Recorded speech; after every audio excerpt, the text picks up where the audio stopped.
முருகனுக்கு 2 மனைவினும், முதல் மனைவி பேர் தேவயானைனும், 2வது மனைவி பேர் வள்ளின்னு எல்லாருக்கும் பொதுவா தெரிஞ்ச விஷயம் தான். 2 பேர்ல முதல் மனைவியான தேவயானை இந்திரனோட மகள். இவங்கள முருகப்பெருமான் சூரபத்ரன் என்ற அரக்கனை கொன்றதுக்காக முருகனுக்கு இந்திரன் தன் மகளான தேவயானை திருமணம் செய்து வைப்பாரு. ஆனா 2வது மனைவியான வள்ளியை பத்தி பொதுவா யாருக்கும் தெரிஞ்சிருக்காது. காரணம் என்னன்னு கேட்டீங்கன்னா, முருகன் வள்ளியை காதல் திருமணம் செஞ்சிருப்பாரு. வள்ளியோட தந்தை யாருன்னு, வள்ளியை எப்படி முருகன் காதல் திருமணம் செய்தாருன்னு இந்த வீடியோல பார்க்கலாம் வாங்க. வள்ளியோட இயற்பெயர் என்னன்னு கேட்டிங்கன்னா காத்தாயி. இவங்க குறவர் இனத்தை சேர்ந்தவங்க. குறவர் இனம்னா என்னன்னு கேட்டிங்கன்னா, நம்முடைய முன்னோர்கள் நிலங்களை குறிஞ்சி, முல்லை, மருதம், நெய்தல், பாலைன்னு 5 பகுதியாக பிரித்து வச்சுருந்தாங்க. அதில் முதல்ல வர்றது தான் குறிஞ்சின்னு சொல்லுவோம். அந்த குறிஞ்சி நிலத்தில் வாழக்கூடிய மக்களை தான் குறவர்னு சொல்கிறோம். இந்த குறிஞ்சி நில மக்களோட தொழில் என்னென்னு பார்த்தீங்கன்னா, வரகு, சாமை, திணை இதை மாதிரிலாம் விவசாயம் செஞ்சு அதை அறுவடை செய்கிறது தான்.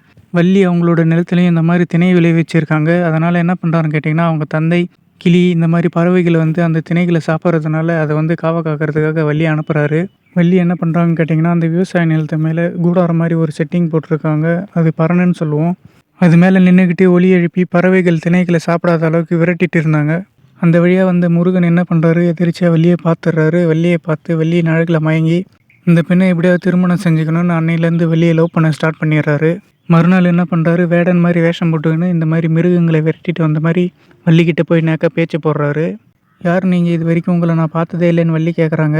வீடியோ இவ்வளோ நேரம் பார்க்குறீங்கன்னா கண்டிப்பாக இந்த வீடியோ உங்களுக்கு பிடிச்சிருக்கும். ஸோ எல்லோரும் கேட்குறது தான். இந்த வீடியோக்கு ஒரு லைக் பண்ணிவிட்டு நம்ம சேனலை சப்ஸ்கிரைப் பண்ணிக்கங்க. அப்போ தான் எனக்கு அடுத்த வீடியோ போகிறதுக்கு கொஞ்சம் மோட்டிவேஷனாக இருக்கும். அதுக்கு முருகன், நான் ஒரு வேடன், இந்த வழியாக தான் மிருகம் வந்துச்சான்னு சொல்லி கேட்டு பேசுகிறாரு. பேசிட்டு கொஞ்ச நேரத்தில் அங்கேருந்து போயிடுறாரு. வேட்டையிட சாக்கில் தினமும் பேசுகிறத வழக்கமாக வச்சுருந்தாரு. நண்பர்களும் ஆயிடுறாங்க. நண்பர்களான சில நாட்கள்லேயே வள்ளிக்கிட்ட திருமணம் செஞ்சுக்கிறேன்னு முருகன் கேட்டுடுறாரு. இதெல்லாம் நம்மளுக்கு செட் ஆகாது, எங்கள் அப்பாவுக்கு தெரிஞ்சால் பிரச்சனையாடுன்னு வள்ளி சொல்லிடுறாங்க. இதை கேட்ட முருகன் அங்கேருந்து போயிடுறாரு. தினமும் வள்ளிக்கிட்ட என்னை திருமணம் செஞ்சுக்கன்னு வற்புறுத்த ஆரம்பிக்கிறாரு. ஒரு நாள் வள்ளியும் முருகனும் எப்பயும் போல் பேசிகிட்டு இருந்தாங்க. அப்போ வள்ளியோட அப்பா அங்கே தெரியாமல் வந்துடுறாரு. முருகன் எப்போ வள்ளிக்கிட்ட பேச வந்தாலும் வேடன் வடிவத்தில் தான் பேசுவார். இதை மறந்துடாதீங்க. ஏன்னா நான் ஒரு வாட்டியும் முருகன் சொல்லும்போது நீங்கள் குழம்பக்கூடாது. அதுக்காக தான் மரமாக உருமாறி மறைஞ்சிக்கிறாரு. வள்ளி அவங்க அப்பா வள்ளிக்கிட்ட பேசிட்டு போனதுக்கப்புறம் மறுபடியும் வேடம் மாறி வள்ளிக்கிட்ட பேச ஆரம்பிக்கிறாரு. இது மாதிரி தினமும் வள்ளிக்கிட்ட என்னை திருமணம் செஞ்சுக்கன்னு வற்புறுத்த ஆரம்பிச்சிடுறாரு. இதை கேட்ட வள்ளி என்ன சொல்கிறாங்க, நான் முருகனை தான் காதலிக்கிறேன், வேடனான உன்னை என்னால் திருமணம் செஞ்சுக்க முடியாதுன்னு சொல்லிடுறாங்க. நான் ஏற்கனவே சொல்லியிருப்பேன், வள்ளிக்கிட்ட பேச வரும்போதெல்லாம் முருகன் வேடம் வடிவத்தில் தான் வருவார்னு. வள்ளியை பொறுத்த வரைக்கும் அவர் ஒரு வேடன் தான், முருகன் அவங்களுக்கு தெரியாது. ஸோ அதனால தான் எனக்கு பிடிக்கலன்னு சொல்லிடுவாங்க. வள்ளி தன்னை பிடிக்கலன்னு சொன்னவனே வேடனான முருகன் அங்கேருந்து போயிடுறாரு. மறுநாள் முருகர் என்ன செய்கிறாருன்னா, வயதானவர் மாதிரி வேஷம் போட்டுட்டு வள்ளி இருக்கிற இடத்துக்கு போகிறாரு.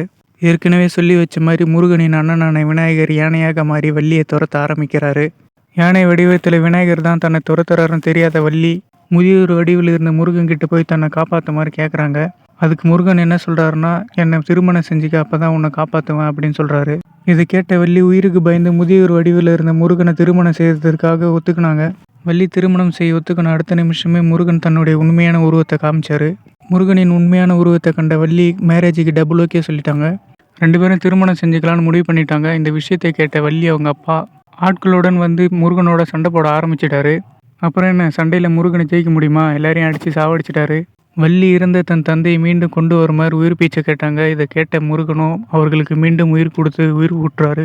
இது நாள் வரைக்கும் வேடன் தான் தன் மகளை காதலிக்கிறான்னு தெரிஞ்சிருந்த அவங்க அப்பாவுக்கு சண்டையில் தான் தெரியுது தன் மகளை முருகன் தான் காதலிக்கிறான்னு. முருகன் தெரிஞ்ச உடனே எல்லாரோட சம்மதத்துடன் திருமணம் நடந்துருச்சு. இப்படி தான் முருகன் வள்ளியை காதலித்து திருமணம் செய்து கொண்டாரு. உண்மையாகவே முன்பிரிவில் வள்ளியும் தெய்வானையும் இரட்டையராக பிறந்த சகோதரிகள். முன்பிரிவில் அமுதவள்ளி, சுந்தரவள்ளின்னு சொல்கிறவங்க 2 பேரும் விஷ்ணு பகவானின் கண்ணீரில் பிறந்தவங்க. இவங்க 2 பேரும் கோவமே வராத ஒரு ஆளை கல்யாணம் பண்ணிக்கணும்னு ஆசைப்பட்றாங்க. அப்படியேப்பட்ட கேரக்டர் நம்ம முருகன் கிட்ட இருக்கிறது இவங்களுக்கு தெரிய வருது. அது தெரிஞ்ச உடனே இவங்க 2 பேரும் முருகனை கல்யாணம் பண்ணிக்கணும்னு ஆசைப்பட்றாங்க. முருகனை பார்த்த 2 பேரும் எங்களை திருமணம் செஞ்சுக்கங்கன்னு முருகன் கிட்ட கேட்குறாங்க. அதற்கு முருகன் என்ன சொல்கிறாருன்னா, அமுதவள்ளியாக நீ தேவேந்திரனின் மகளாக தேவர் உலகத்திலும், சுந்தரவள்ளியாகிய நீ பூலோகத்திலும் பிறந்து என்னை இருவரும் வழிபட்டால்தான் உங்களை மணப்பேன் என்றார். முருகன் சொன்ன மாதிரி இவங்க 2 பேரும் அந்த பிறவியில் செஞ்சதுனால தான் அடுத்த பிறவியில் இவர் வள்ளியும் தெய்வானையும் திருமணம் செஞ்சுக்கினாரு. இப்படி தாங்க முருகன் வள்ளியை காதலித்து திருமணம் செஞ்சுக்கினாரு. இந்த வீடியோவுக்கு ஒரு லைக் பண்ணிவிட்டு நம்மளோட சேனலை சப்ஸ்கிரைப் பண்ணி வச்சுக்கோங்க. மீண்டும் அடுத்த வீடியோவில் சந்திக்கலாம்.